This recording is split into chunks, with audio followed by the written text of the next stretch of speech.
Զրուցում ենք քաղտեխնոլոգ Արմեն Բադալյանի հետ։ Պարոն Բադալյան, ինչի համար էր նախորդին Փաշինյան-Պուտին հեռախոսազրույցի իրականում հայկական կողմի նախաձեռնությամբ եւ կարող ենք ենթադրել, որ չնայած Փաշինյանը ծաղրում էր ԵԱՏՄ-ին, հիմա վախենալով, որ այս արտահանման ակտիվ սեզոնին կարող է սոցիալական բողոք հասունանալ, ակցիաներ լինեն, որոշեց զանգել Պուտինին։ Սկսենք դրանից, որ երբ որ նայում ենք պրես ռելիզները երկու երկրների կողմից թողարկված զանգերի վերաբերյալ, առաջին մենք տեսնում ենք, որ Հայաստանը շեշտադրում է կատարել, նախ չի նշել ում նախաձեռնությամբ է զանգը տեղի ունեցել եւ շեշտադրումը կատարել է երկու հարցի վրա։ Առաջին դա Ռուսաստանի Դաշնության կողմից իրականացող տնտեսական սահմանափակումները ըստ Հայաստանի Հայաստան-Ռուսաստան առանձնատնտեսական հարաբերությունների խախտում են հանդիսանում եւ ԵԱՏՄ սկզբունքը չի պահպանվում, ազատ առևտրի սկզբունքը չի պահպանվում եւ երկրորդ հարցում Հայաստանի Հանրապետությունը հրաժարվել է հանրակրվեկ իրականացնել Եվրոմիություն թե ԵԱՏՄ քաղաքական ապագան որոշելու համար։ Այդ երկուսն է շեշտված պրես ռելիզում։ Ռուսական կողմի պրես ռելիզում շեշտված է, որ զանգը եղել հայկական կողմի նախաձեռնությամբ եւ Ռուսաստանի Դաշնությունը պահանջել է հնարավորինս արագ անցկացնել հանրակրվե, հստակեցնելու հայ ժողովրդի ուզում Եվրոմիություն թե Հայաստանի իշխանությունները Աշիջարելով հայ ժողովրդի կարծիքը ինքը գնում է Քալերյանում Եվրոմիության անդամագրվելու կամ այդ ուղղությամբ գնալու համար։ Այսինքն, երբ որ մենք վերլուծում ենք, տեսնում ենք այստեղ երեք խնդիր։ Առաջին, Պուտինը չի շնորհավորել Հայաստանի վարչապետին իր քաղաքացիական պայմանագիր կուսակցության հաղթանակի կապակցությամբ Պուտինը ընդհանրապես չի շնորհավորել Հայաստան տեղնոց ընտրություններին, չնշանակում ընտրությունների թեման մերժվել է եւ չի քննարկվել։ Սա հետագիր է եւ ապագայում կարող է խնդիրներ առաջացնել։ Երկրորդ, չնայած Հայաստանի իշխանությունները անդադար ասում են, որ դիվերսիֆիկացիա է տեղի ունենում արտաքին առևտրի եւ հայկական ծիրանը Եվրոմիության նորանոր շուկաներ է գրավում պոմիդորներ հետը, հարց առաջանում, եթե ամենից տենց իդեալականապային չէ, մեկ ամիսից մի քիչ ավել, մոտ 1 ամիս անց գրեթե կալեսել անգամ 2 ամիս, լավ, 1.5 ամիս անց դու վերստում հեռախոսը եւ զանգում եկեղեցավոր ու քիչ շնորհավորել, ուրեմն դիվերսիֆիկացիան այդքան էլ ուժեղ չի գնում։ Սա երկուսի։ Երրորդ, մենք տեսանք, որ ռուսական կողմի պրելեզից հստակ երևաց, ռուսական կողմը հստակ դրել է միջև հանրակրվեն չկայանա Հայաստանի իշխանությունների նկատմամբ վարող տնտեսական սահմանափակումների քաղաքականությունը շարունակվելու է, շարունակվել է միջև կամ հանրակրվեի կայացում կամ միջև դեկտեմբերյան հայտնի նիստը, այսինքն եթե հիշում եք, մայիսի 30-ին նիստ էր տեղի ունեցել ԵԱՏՄ, որը 6 ամիս ժամանակ էր տվել Հայաստանին որոշակի փոփոխություններ իրականացնելու համար, եթե դա չի իրականացվում այդ 7 ամսվա ընթացքում դեկտեմբերյան նիստին Հայաստանի նկատմամբ գդացարեցրի ամեն հավանականությամբ ԵԱՏՄ բոլոր ուրեմն իրավասությունները եւ Հայաստանը կսառեցի Հայաստանի անդամակցությունը ԵԱՏՄ-ին։ Այսինքն միջև այդ նիստը կամ միջև հանրակրվե որևէ քաղաքականության փոփոխություն տեղի չունենա եւ չորրորդ շատ կարեւոր է հասնել, որ ռուսական կողմը պահանջում է առաջարկում է կամ չի պահանջում առաջարկում է հնարավորինս շուտ անցկացնել այդ ուրեմն հանրակրվեն, այսինքն հնարավորինս շուտի վրա շեշտադրումը դրվել, շուտով գազի բան առաջարկելու, գազի գինի հարցն առաջ գալու դեկտեմբերի վերջին հավարտում է ամեն տարի կնքում են գազի սակագինը միաժամանակ ինչալ ներդո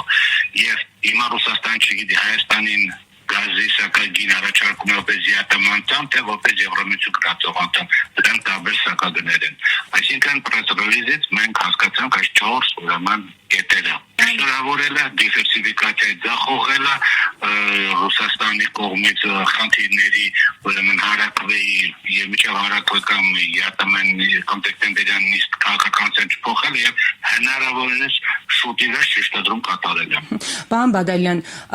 հարակրվեի պահանջը ինչ է նշանակում, որ այլևս Ռուսաստանը Հայաստանի իշխանությանը չի վստահում եւ իրեն պետք է հայ ժողովրդի որոշումը կարծիքը հանրակրվեի միջոցով։ Եթե ընդհանուր փիլիսոփայական մոտեցում դրսևորեն, այո, բայց դա ավելի խորքային իմաստ ունի, որտեղ հանրակրթը չի կարող անել Հայաստանի իշխանությունը, դա գտել են իր կողմը, եւ ասում են հանրակրթերը, որ իմանանք ժողովուրդը ուզում Եվրոմիություն, թե դուք եք ուզում Եվրոմիություն, դա տարբեր բաներ են, որտեղ իրենք տեսան ընտրությունների արդյունքը, երբ որ իշխանությունները բհԿ-ի դները, այսպես մանիպուլյացիոն տեխնոլոգիաներով տարան եւ արդյունքում ունեցան 64 տեղ։ Հիմա իրանք ասում են դա մենք տեսանք։ Բայց հիմա մեր համար հստակ չէ, դու ես ուզում Եվրոմիություն, քո քաղաքական թիմն է ուզում Եվրոմիություն գնալ, թե ժողովուրդը ուզում, որ մենք իմանանք ոնց ենք վերաբերվում։ Դրա համար պետք է լինի հանրակրթ, որովհետև իրենք ասել են, եթե Եվրոմիությունը չի, այսինքն Ռուսաստան չի ֆինանսավորելու քո Եվրոմիություն գնալը։ Եվ շատ համակարգված հստակ արդեն մոտեցումը դրսևորում, քայլ առ քայլ ճնշումը ուժեղացնելով։ Եվ բազմաթիվ քայլեր կան, որ դեռ չարը, բայց դեռ կանի։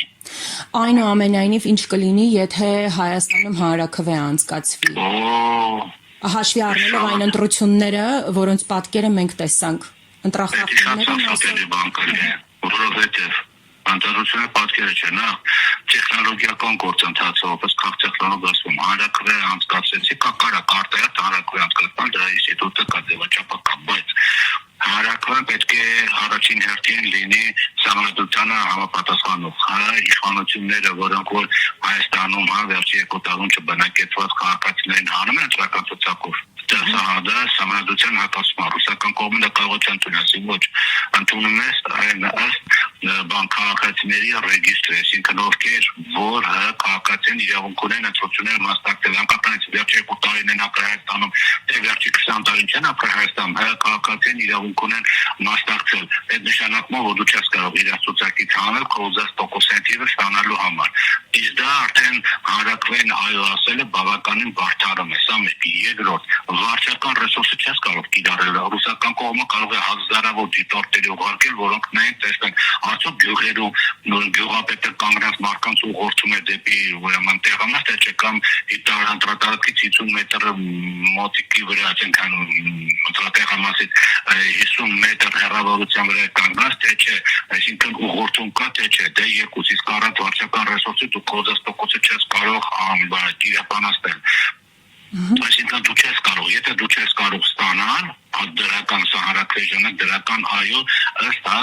իրավական համանդրության նորմեն համապատասխան նշանակումը քեզից պահանջել են բազա Հայաստան Եվրոմիության այդ ինստիտուցիոնալ կապերի ապամոնտաժում, այսինքն ընդունված օրենքը չեղել հայտարարել, այդ որ գնում են դեպի Եվրոմիություն։ Հայաստան Եվրոմիություն առաջին գագաթաժողովը, որ մասի տեղնացավ, այնտեղ հռչակագիր ընդունվեց 44 կետից բաղկացած, դա չեղել հայտարարվել։ Եվրոմիության դիտորդին անել հապկում վերականգնել լիարժեք անդամակցությունը, հապկի դիտորդեր բերել Սյունիքում տեղակայել, փակել այս հիբրիդային արձագանքման հետ կապված այս արագ արձագանքման անձնաժողովը դա լուծարել։ Բոլոր այն իրավական նորմատիվ բացատրները, որոնք որ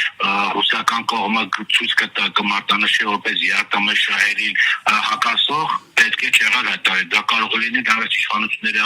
օրոք Եվրոմիության հետ կնքված այնտեղ սեպային փոխարինող տարբեր ուրեմն բաներ, փաստաթղթեր եւ այլն։ Այսինքն բոլորի վրա կարող է մատը դնել ասի փայգի, գումարած կադրային համապատասխան փոփոխություններ, շրջապատը մաքրի բոլորական բոլոր նրանցով, ովքեր սորոսական կամ արևմտամետ, այսպես հայցքներ գրողներ են, անվտանգության խորհրդի կարտուղարներ, նախարարներ, նախարարի տեղակալներ, գլխավոր շտաբ եւ պահանջի մարդկանց դնա, ովքեր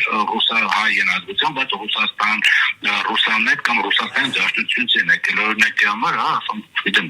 Ռուսաստան դաշնությունում այսօր մասնակցում բազմաթիվ հայեր, դրանց ուղղակի Հայաստան այս ռազմական պաշտոնները բավականին բարձրացնելուց իրանց սկսած նախարարից գլխավոր շտաբի պետից եւ այլն։ Այսինքն հաստատի վարչապետը դառնում է Անգլիայի թագուհի Ռուսաստանի դաշնության վերահսկողության գտնող տարածքում, բայց դեռ Եվրոմիությունը թույլ չի տա, որտեղ կասենք թե 8 միլիարդ տվել ենք դոլար, պարտք, որ դու բնակվես, այս 8 տարի գոյություն իշխանություն պահպանես, մեր ծրագրը իրականացնել եմ, դե հիմա 8 միլիարդը դուր հակառակ դեպքում մենք սկսում ենք վերհիշել քո բոլոր հանցանքները եւ քանի որ դու ստորագրել ես միջազգային քրեական դատարանը, մենք ՀԱԳ-ի միջազգային քրեական դատարան նոր դատախազը կոնկրետական կսի քրեական գործեր, կոռուպցիա, մարտիրոսների ոտնահարում, ընտրությունների խախտում, այդ ամեն ինչը գտնենք իրադարձումը, դու Հայաստանից չես կարող դուրս եկալ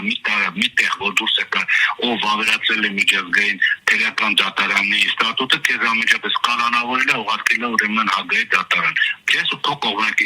կողմնակիցներն էլ արդեն քո դեմ սկսեն լավ կոմպրոմատեր դնել։ Այսինքն դա մեկ բան է իմել, ասենց ահավոր ճգնաժամային իրավիճակ է ստեղծում, դա մենք չի կարող հանրակրթան հատկացնել։ Շնորհակալ եմ մեկնաբանության համար։